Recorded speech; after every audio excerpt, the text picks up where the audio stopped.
Etion.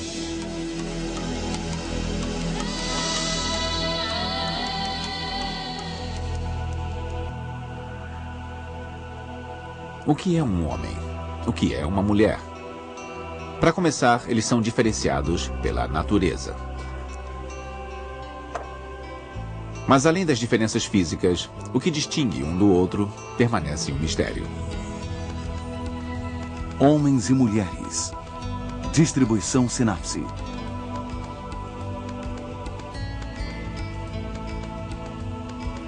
As imagens de homens e mulheres mudam de acordo com o meio e com a era. Às vezes até na mesma sociedade.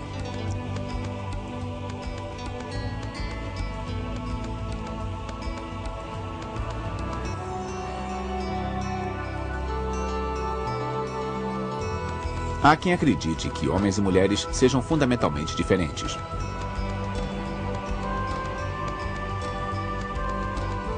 Cada um com suas aptidões e maneiras de pensar inatas. Outros defendem que as diferenças são mínimas e são solidificadas pela cultura.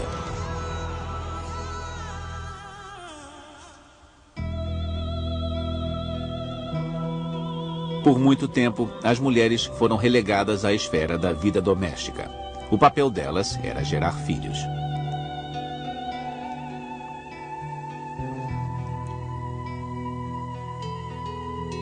Os homens ocupavam a esfera da vida pública. Eles eram os líderes e guerreiros, e o poder estava na mão deles.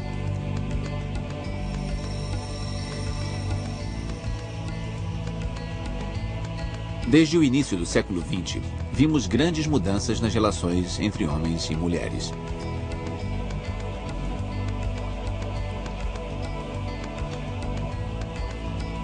As fronteiras entre o masculino e o feminino são indistintas, permeáveis e estão mudando.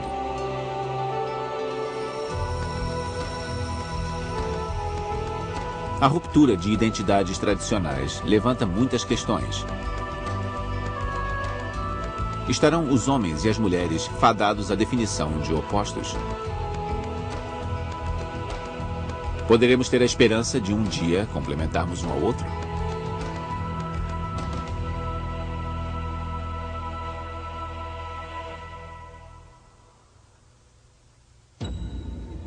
Da deusa mãe ao Deus Pai.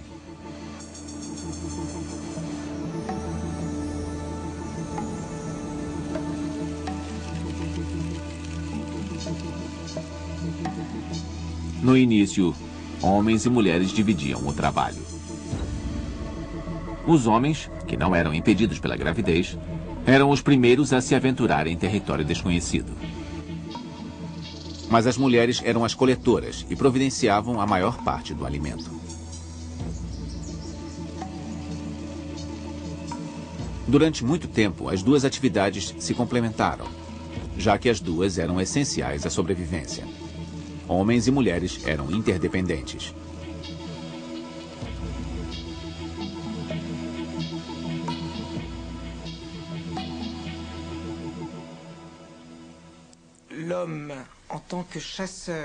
Uma vez caçador, era o homem que enfrentava a morte. E isso dá um grande poder ao ser humano. Era a mulher que tinha os filhos, o que também dá um grande poder ao ser humano. O resultado eram duas forças paralelas, e não uma superior à outra.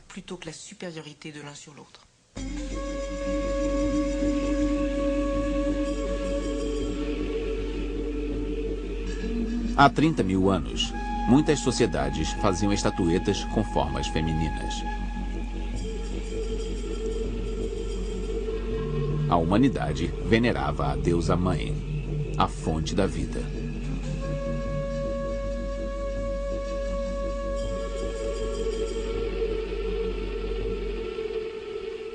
Seriam essas sociedades matriarcais no sentido de que eram controladas por mulheres?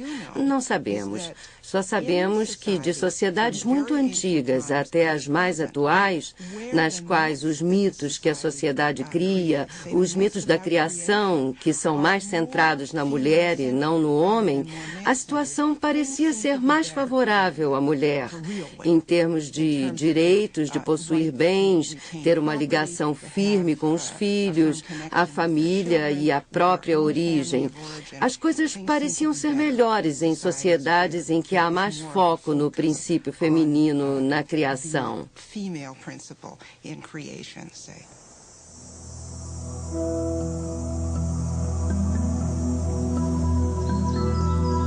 Pelo fato de as mulheres respeitarem a natureza, supõe-se que eram elas que detinham o processo de germinação.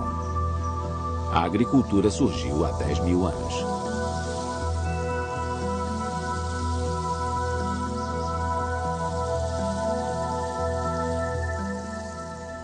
Naquele período em que as mulheres detinham o poder da agricultura, o poder divino, o poder da procriação, certamente foi quando tiveram o maior poder já visto na história humana.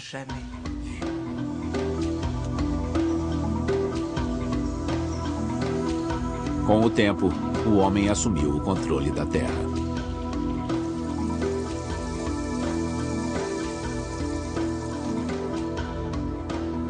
Pelo fato de cuidarem do gado, acha-se que desenvolveram a consciência de seu papel de genitores, observando os animais no pasto. Estes dois elementos levaram à desvalorização do princípio feminino.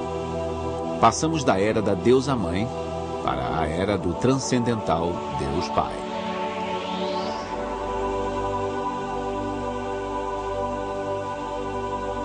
A partir de então, passamos a ver o mundo de uma forma totalmente diferente. No século IV a.C., o filósofo grego Aristóteles declarou que só o homem gera o homem.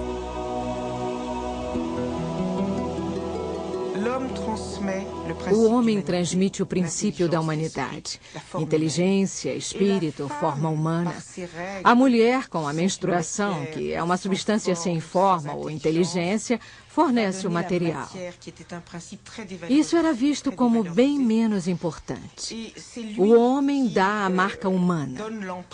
A mulher existe para gerar o filho.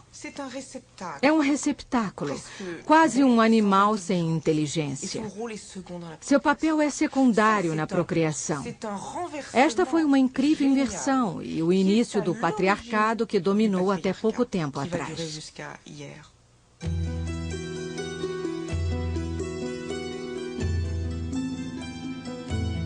Entre os gregos, somente os homens podiam ter o status de cidadãos.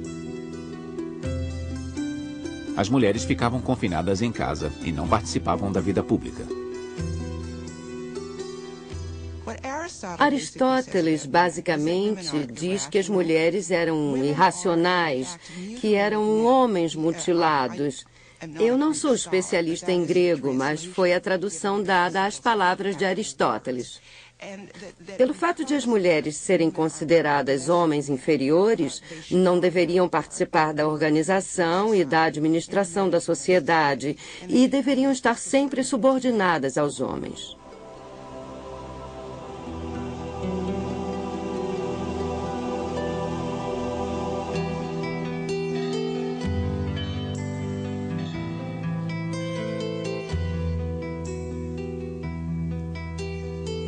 As mulheres tinham mais direitos e liberdade na Idade Média. Uma mulher infértil não podia ser repudiada. A herança de uma esposa era a propriedade inconteste dela. E os filhos não podiam lhe ser tirados.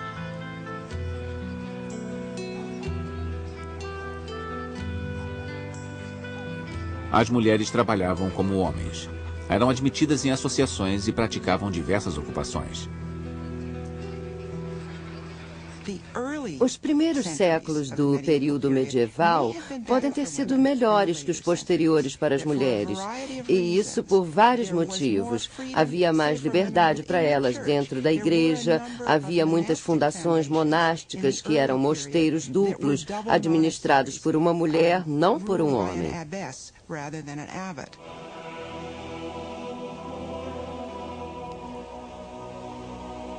A mensagem de Cristo era revolucionária, pois era imparcial, incentivando o consentimento mútuo entre cônjuges e estabelecendo Maria como objeto de adoração. A Igreja defendia a igualdade. Mais tarde, decepcionaria as mulheres. Para os teólogos do século XII, as mulheres eram sedutoras e perigosas, como Eva.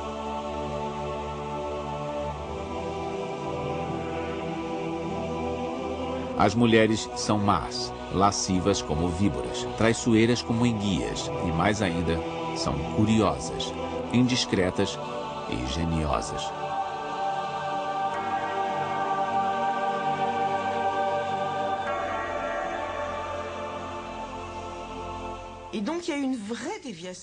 A mensagem das igrejas desviava muito da mensagem de Cristo. Esta mudança justificava a opressão das mulheres pelos homens. Acima de tudo, a mensagem era: mantenham-nas sob controle, porque elas são a fonte do mal. Quando ensinam isso a alguém, não há limites para o que possam fazer.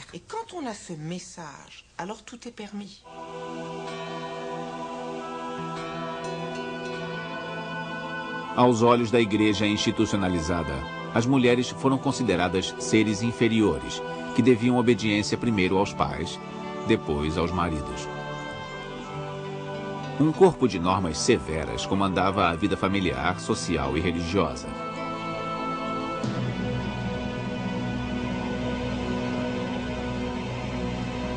Quem as desafiasse correria o risco de entrar em desacordo com a caça às bruxas que varreu a Europa entre os séculos XV e XVII.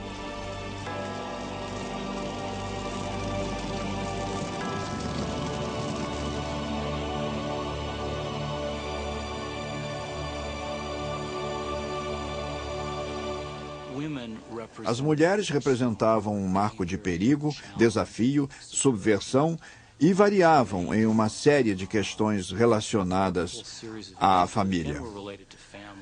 Velhas, viúvas, fofoqueiras, pessoas que pisavam fora das rígidas fronteiras que uma ordem feudal patriarcal sustentava e das quais dependiam. Quando as mulheres as desafiavam, não era por serem bruxas, mas eram facilmente tidas como bruxas, que poderiam ser castigadas de várias formas durante a Inquisição.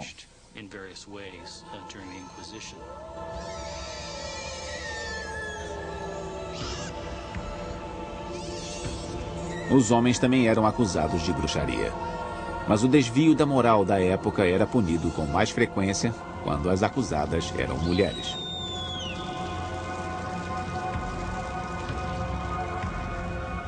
A Inquisição fez mais de 200.000 vítimas em 250 anos. 4 em cada 5 eram mulheres.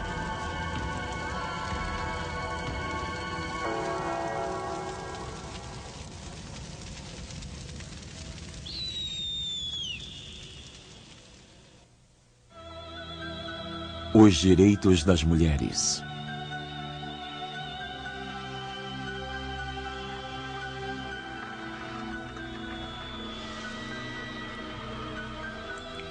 Durante séculos, as mulheres tinham duas escolhas: procriação ou clausura.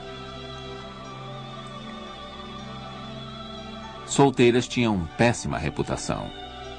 Eram consideradas libertinas, ou, em outras palavras, prostitutas.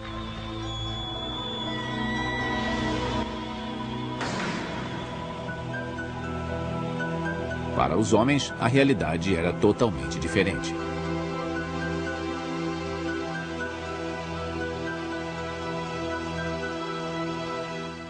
Em primeiro lugar, os solteiros moravam juntos. Homens tinham suas associações comerciais. Havia grupos de jovens muito poderosos nas cidades e vilarejos. Os rapazes tinham seus próprios rituais, suas próprias reuniões e seus próprios pontos de encontro.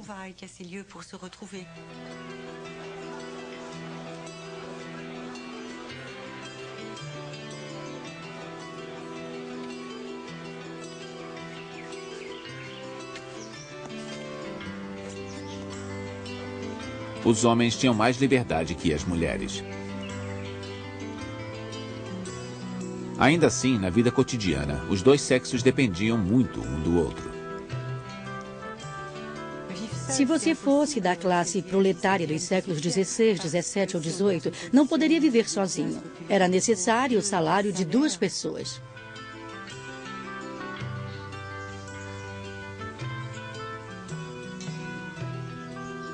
Em uma sociedade de forte hierarquia, as oportunidades de uma pessoa dependem mais da classe social do que do sexo dela. Se você fosse uma mulher rica, provavelmente teria se divertido mais, teria tido mais poder e uma vida melhor do que se fosse um pobre camponês do sexo masculino. A maioria das pessoas da sociedade europeia nessa época era camponesa, o que representava 90% da população. Entre homens e mulheres camponeses, certamente os papéis não eram iguais, mas havia divisão das tarefas. Nas cidades, homens e mulheres de classe média também dividiam o trabalho. A mulher do comerciante havia aprendido a negociar e usava tal conhecimento. Ela não ficava em segundo plano, tinha muitas responsabilidades. Podemos dizer que ela aceitava todas as coisas desagradáveis a ela atribuídas, como a fofoca, a impulsividade e a chamada intuição feminina. E as usava quando barganhava com outros comerciantes e artesãos.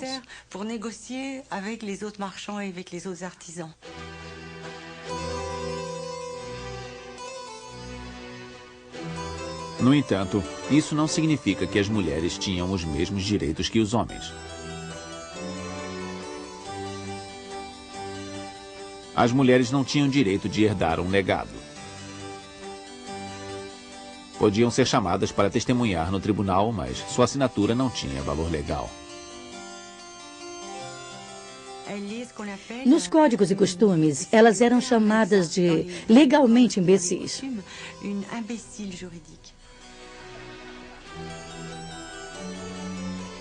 Entretanto, em todas as épocas, algumas mulheres fogem ao destino e entram no mundo dos homens.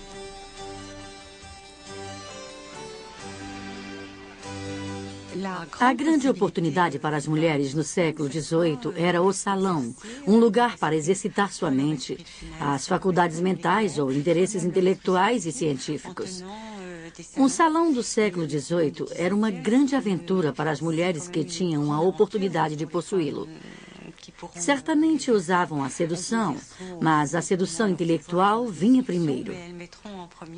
Grandes filósofos como Voltaire, Diderot e muitos outros frequentavam os grandes salões das mulheres.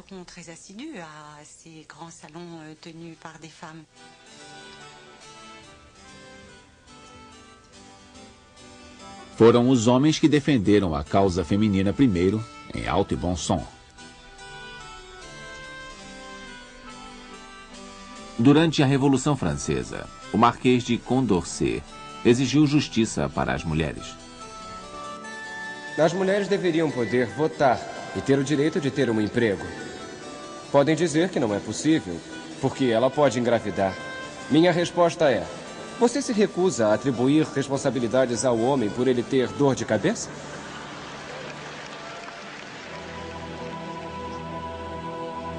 Em 1791, a aristocrata Olympe de Gouges leu publicamente sua Declaração dos Direitos da Mulher e do Cidadão.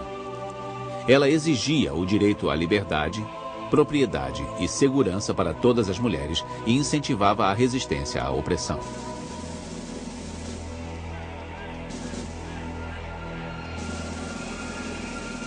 A voz de Olympe de Gouges foi ouvida. Injustamente acusada de ser monarquista, ela foi para a guilhotina.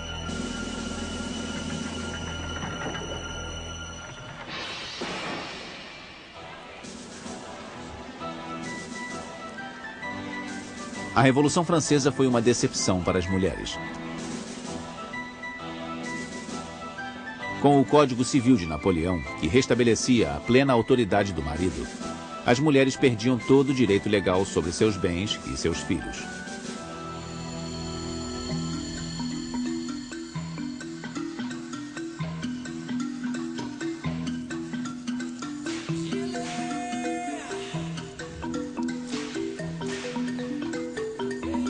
Nos Estados Unidos, o movimento abolicionista deu às mulheres a chance de se envolver em uma causa social. Isso lhes deu o conhecimento e a força de que precisavam para organizar grupos e fazer pressão.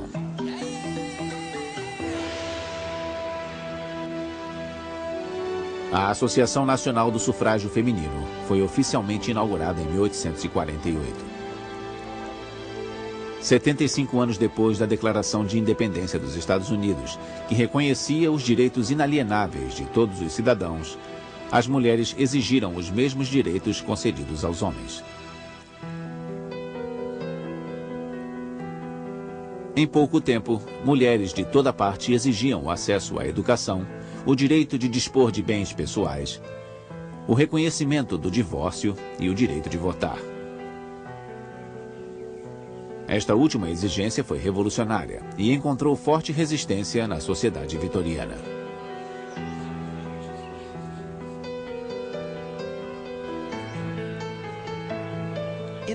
No período vitoriano, quando se tem uma divisão intensa entre o público e o particular, pelo menos em teoria, achava-se que o papel da mulher deveria ser restrito à esfera privada e o papel do homem à esfera pública. Os homens deveriam dominar a esfera pública. As mulheres, na esfera privada, poderiam ser guardiãs morais da sociedade.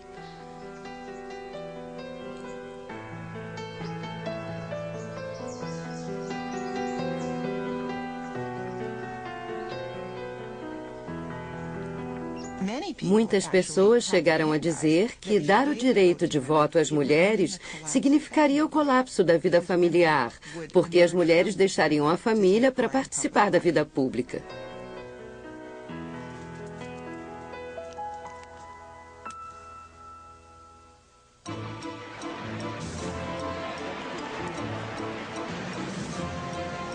Na Inglaterra, as mulheres que faziam campanha pelo direito de votar logo receberam um apelido duradouro: as sufragistas.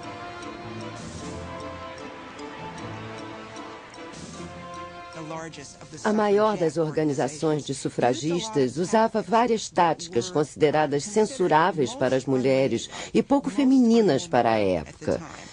Elas marchavam em grandes procissões. Quando não conseguiam resultados, quebravam algumas vidraças. Quando o governo as prendia por quebrar vidraças, elas faziam greve de fome. Determinadas a não retrocederem sem ter ganho a batalha, algumas sufragistas faziam atos desesperados de violência. Em 1913, em Epsom Downs, na Grã-Bretanha, Emily Davison se jogou sob o cavalo do rei Jorge V.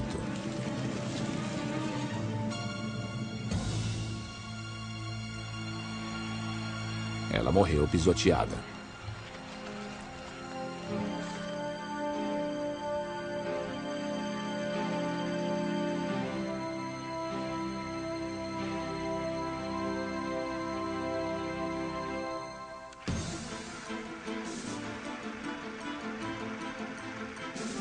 Em 1920, 26 nações concederam alguns direitos civis às mulheres, inclusive o de votar.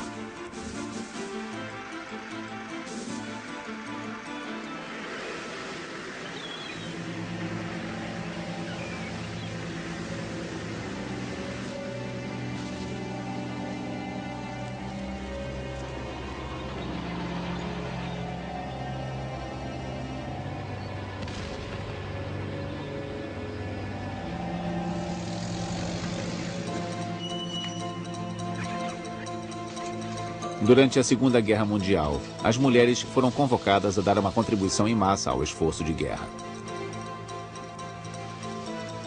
Era a chance de fazerem trabalhos tradicionalmente masculinos.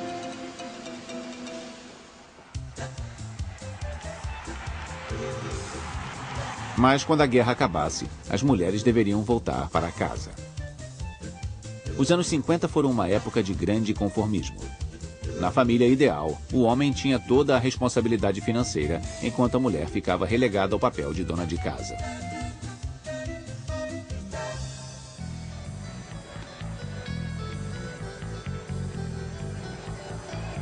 Só nos anos 60 surgiu um novo movimento feminista.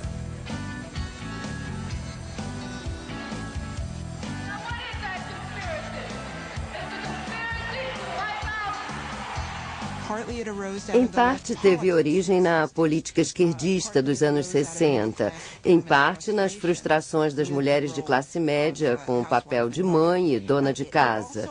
Mas também veio de outras partes da sociedade, dos movimentos sindicais, por exemplo.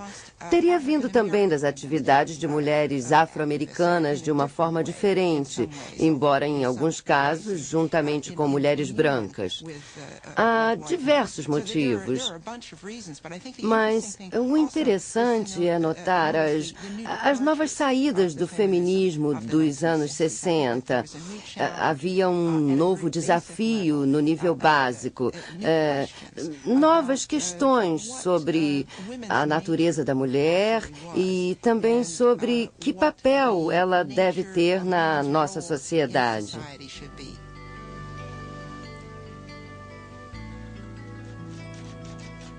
Aos poucos, as mulheres chegaram a todas as esferas de atividade da sociedade.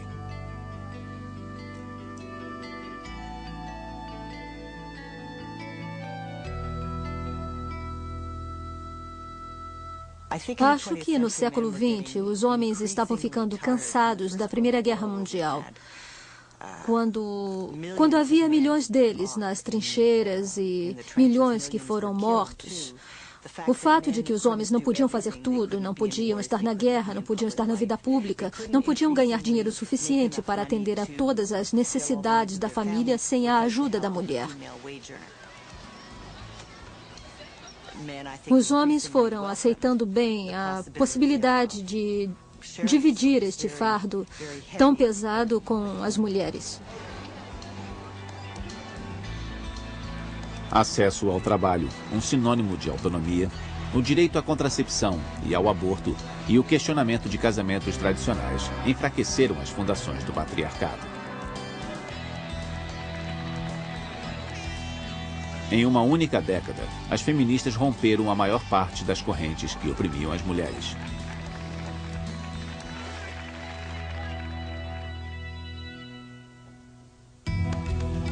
Trocando os papéis.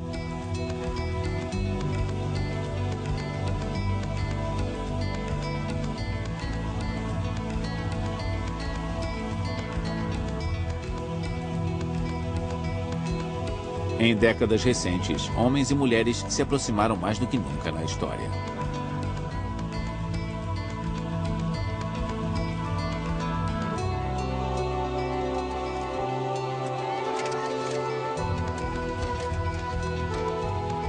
Mas o acesso à igualdade não cresceu com a mesma velocidade em toda parte. A situação das mulheres varia muito de acordo com a cultura.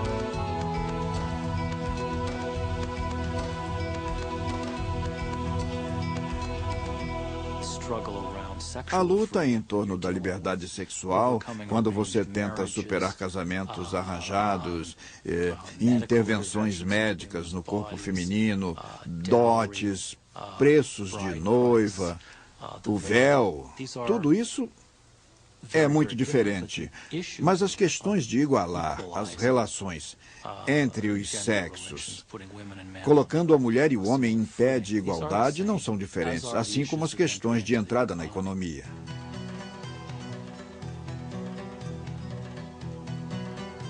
Em todo o mundo é difícil que a mulher ganhe acesso a recursos econômicos.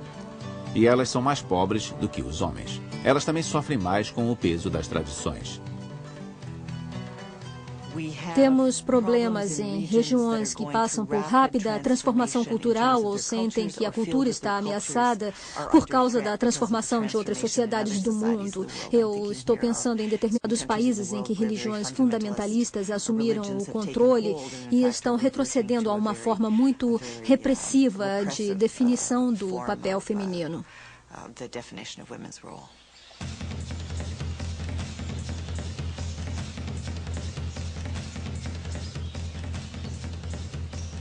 Todas as culturas sempre tentaram reforçar as fronteiras entre os sexos. Em algumas partes do mundo, não basta nascer ou crescer para ser homem ou mulher. As pessoas se tornam adultas através de rituais que marcam o corpo.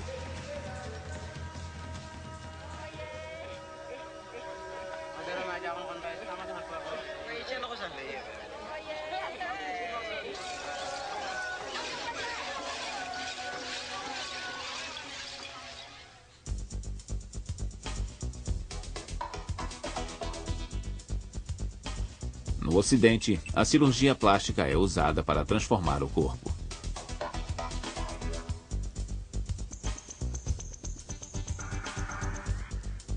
Para se identificar com o ideal de feminilidade ou virilidade, algumas pessoas se dispõem a fazer qualquer tipo de sacrifício.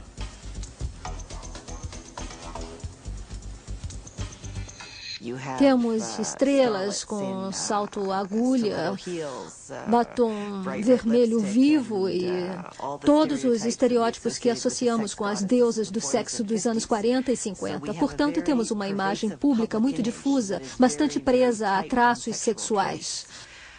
O inverso vale para os homens. Temos uns heróis, uns Hulks, uns monstros masculinos que parecem ser a característica de muitos filmes modernos.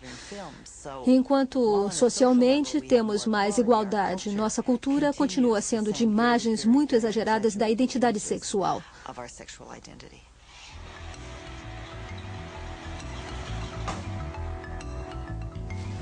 Quando papéis e identidades tradicionais estão mudando, o resultado é a inquietação.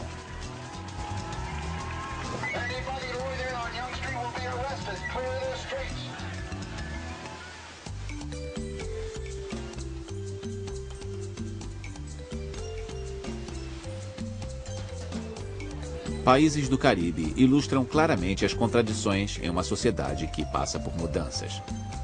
Em Trinidad, o governo aprovou leis protegendo as mulheres em caso de divórcio ou violência doméstica. As leis tiveram sucesso, incentivando as meninas a ir à escola. Mas essas normas têm efeitos colaterais infelizes. Garotos abandonaram a educação superior, que hoje é basicamente um domínio feminino. O controle sobre as meninas é uma parte importante da definição deles de masculinidade e virilidade.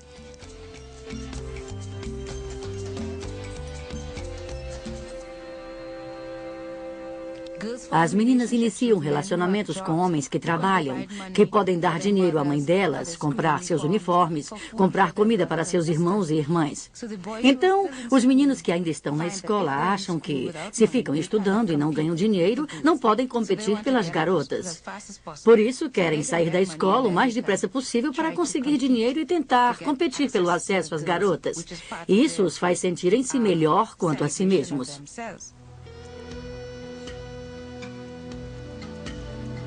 Por não terem diploma, geralmente os homens não conseguem suprir as necessidades da família e as mulheres os rejeitam. Mas esta visão simplificada demais das relações entre os sexos tem importantes consequências. No Caribe, a maior parte dos lares é sustentada por uma mãe solteira. Ser pai é muito mais do que prover o dinheiro. Ser pai é isso também, porque vivemos em uma economia movida a dinheiro e as crianças precisam dele. Isso é importante, não é uma coisa ou outra. Mas o que as famílias caribenhas estão tentando mostrar é que a paternidade não se resume a dinheiro. Também envolve tempo, carinho, amor, envolve demonstração de sentimentos. A nova divisão de territórios entre homens e mulheres cria desassossego. Mesmo que as mulheres tenham conquistado maior independência, ainda estão expostas à violência masculina. Estudos mostraram que quanto mais autonomia as mulheres conquistam, mais a violência contra elas tende a aumentar.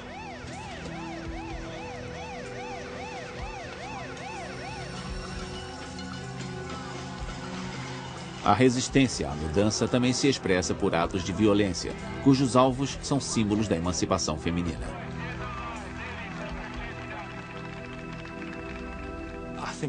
Acho perturbador que o direito fundamentalista em países capitalistas avançados tenha dado viradas cada vez mais violentas, e isso fica mais evidente no ataque aos direitos de reprodução e na questão do aborto. Clínicas foram bombardeadas, médicos foram assassinados. Existem campanhas cujo alvo são aqueles que apoiaram os direitos da mulher nessas áreas. É um movimento de minoria, porém muito perigoso.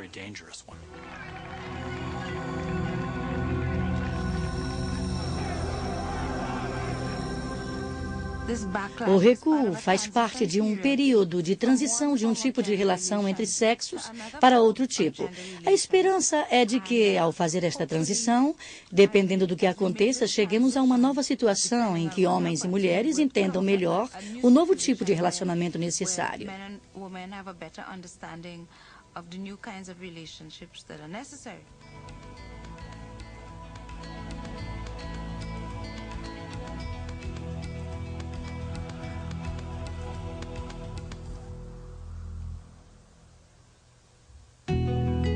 Inato ou adquirido?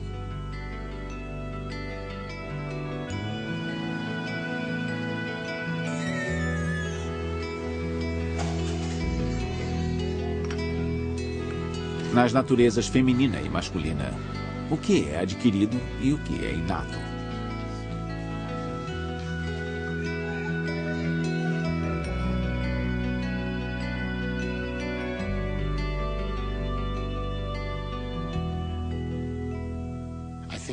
Acho que homens e mulheres são capazes de ter as mesmas emoções causadas por bebês e crianças.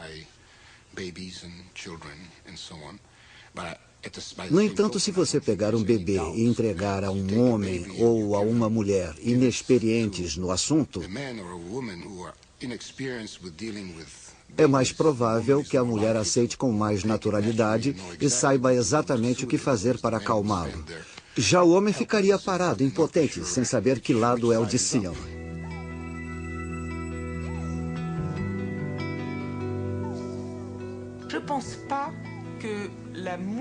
Não acho que amor seja automático.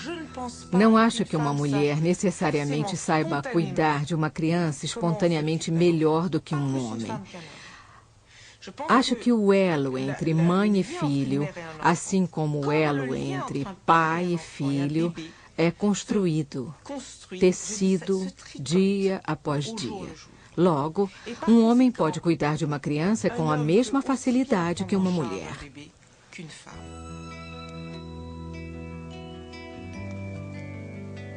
Há quem acredite que todas as diferenças comportamentais entre os sexos possam ser explicadas por fatores culturais, principalmente a educação. Outras pessoas creem que algumas diferenças sejam inatas. A questão de ver as diferenças sexuais, como as vemos hoje, teve início com a behaviorista Ellen Manakabi, de Stanford, que acreditava que os meninos fossem mais agressivos que as meninas por serem incentivados a mostrar agressão. Então ela foi observar o maternal de Stanford e viu que era exatamente o oposto. Os meninos são mais castigados pela agressividade. A agressividade das meninas passava despercebida e às vezes era até elogiada. Mas isso não tem impacto. Os meninos ainda são mais agressivos e as meninas menos. E é aí que entra a biologia.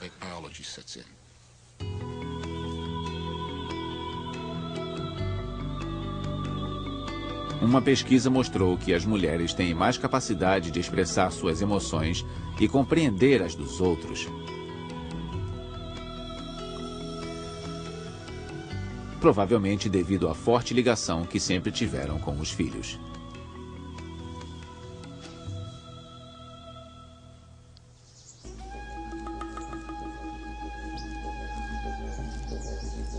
Durante milhões de anos, o homem caçou para sobreviver. Acha-se que foi assim que desenvolveu uma maior habilidade de orientação. Esta aptidão pode explicar por que os meninos geralmente são melhores em matemática do que as meninas.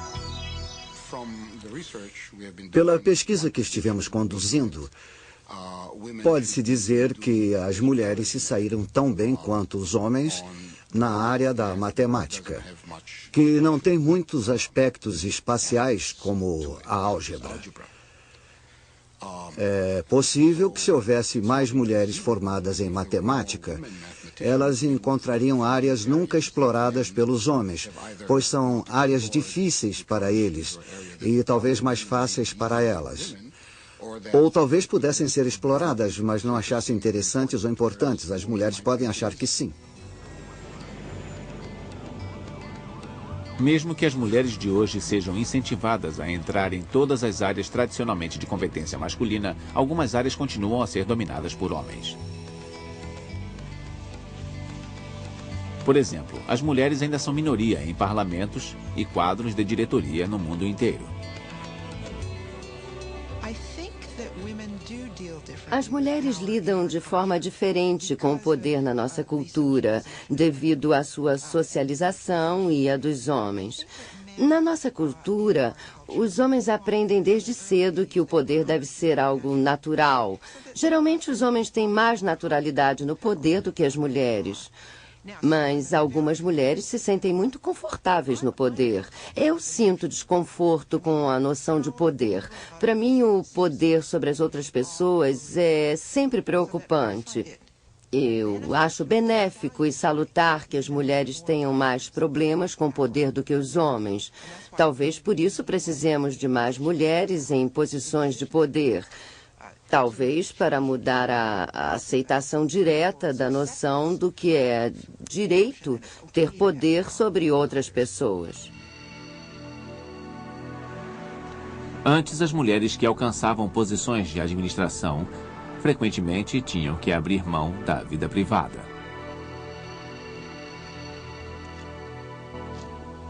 Hoje, as mulheres lutam para conciliar a maternidade e a vida profissional.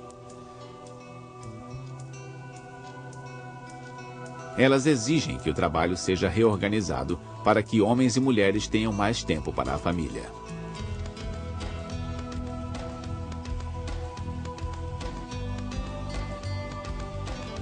Cultura e meio ambiente, assim como a natureza, contribuem para forjar as diferenças entre homens e mulheres.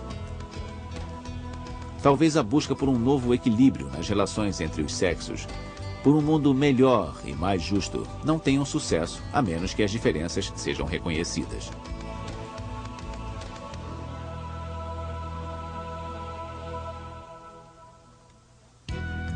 Rumo a um novo equilíbrio.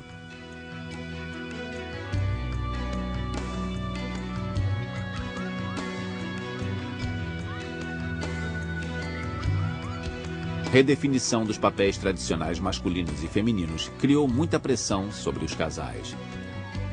Desde a primeira onda de feminismo, o índice de divórcios aumentou muito. Trouxe instabilidade a 3 gerações e o questionamento dos papéis. Causou muitos problemas que tiveram de ser superados pelas pessoas individualmente e em grupos. Problemas de redefinição familiar, dos papéis na família, definição de liberdade e responsabilidade. Responsabilidade sobre as crianças. Acho que é uma busca que continuaremos fazendo por várias gerações.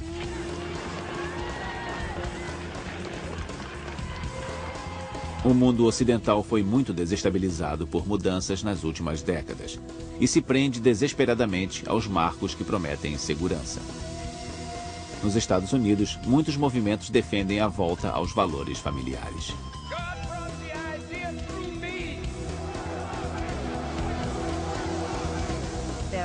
Também há grupos conservadores que não gostam desse novo tipo moderninho de pai e gostariam de voltar ao anterior. Eles falam de restabelecer a autoridade masculina no lar, onde o pai é alguém a quem se teme.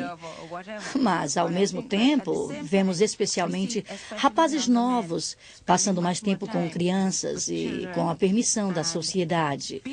Porque as sanções não são tão grandes quanto antes.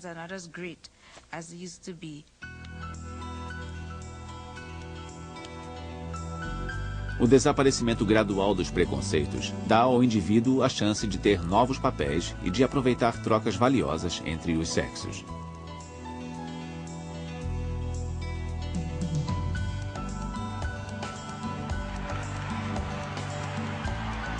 As mulheres tiveram muitos ganhos.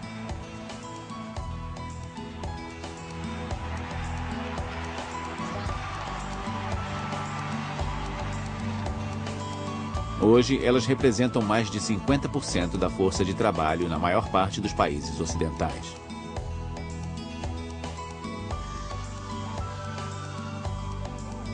Como ainda carregam mais de metade da responsabilidade sobre os filhos e o lar, são forçadas a jornadas duplas. Em um mundo no qual as estruturas sociais não progrediram com a rapidez das ideias, as mães são sempre levadas ao limite. Excluídos dos valores patriarcais que os definiram durante séculos, afastados do papel de provedores e chefes de família, os homens se perguntam que papel têm hoje.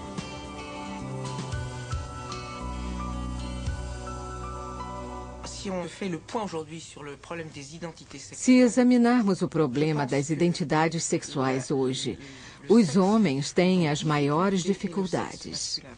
Isso porque juntos, os homens e as mulheres devem inventar uma nova identidade masculina desconhecida nos séculos anteriores. Uma que não seja violenta e que não se oponha à outra. Este é um grande desafio que ainda não foi superado. As relações entre os sexos estão tensas. A meu ver, os homens se destacaram das mulheres e de suas responsabilidades. No momento, as mulheres carregam o fardo mais pesado da humanidade. Qui ont la charge la plus lourde dans l'humanité.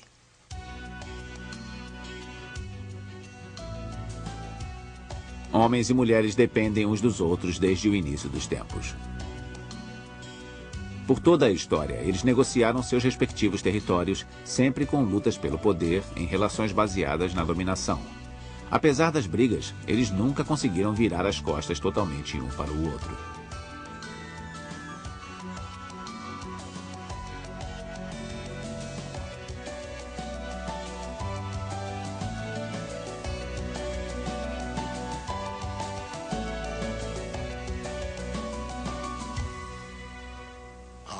Homens e mulheres são diferentes, laranjas e maçãs são diferentes.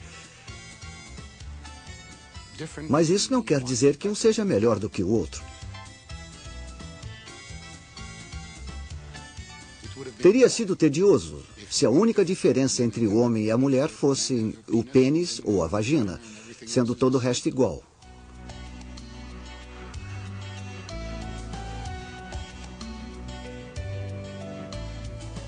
Trinta anos depois de a primeira revolução feminista começar, homens e mulheres ainda procuram criar relacionamentos harmoniosos sem perder o direito de serem diferentes.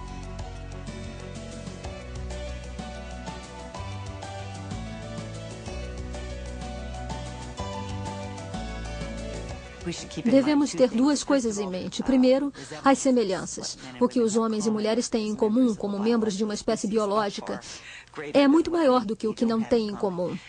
Segundo, que adotamos em nossa sociedade o princípio da igualdade dos seres humanos. As diferenças entre as pessoas são reconhecidas e esperadas, mas não quer dizer que se possa eliminar direitos fundamentais por causa delas.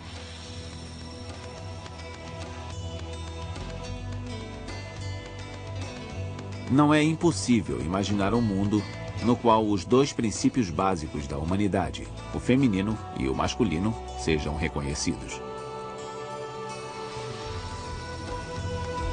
Um mundo em que não sejamos rivais, e sim aliados.